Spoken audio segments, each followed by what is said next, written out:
Traguardo che è anche un esempio per tutti, credenti e non. A Mussolente, suo paese natale, Don Domenico Trivellin festeggia i 60 anni di sacerdozio. Fu ordinato i primi settembre del 1960 e da lì in poi tutta la sua vita è stata al servizio degli altri. Una festa che 10 anni fa a Marcon, nel veneziano, dove si trovava, era durata per ben 2 giorni per ricordare i 50 anni.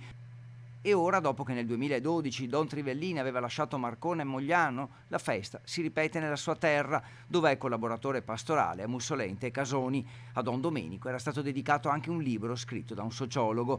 Don Trivellini è nato il 3 febbraio del 34 a Mussolente ed è stato ordinato nel 1960 da Monsignor Mistorigo, vicentino di Chiampo, ma in quel momento vescovo di Treviso. E da allora Don Domenico ha servito tra i vari luoghi a Villorba, Treviso, Marcone e Mogliano. Nel 2017 celebrò una memorabile messa per festeggiare i 70 anni dalla fondazione del gruppo Alpini di Mussolente. Intanto per lui continua un cammino accanto ai suoi fedeli che gli auguriamo sia ancora lunghissimo.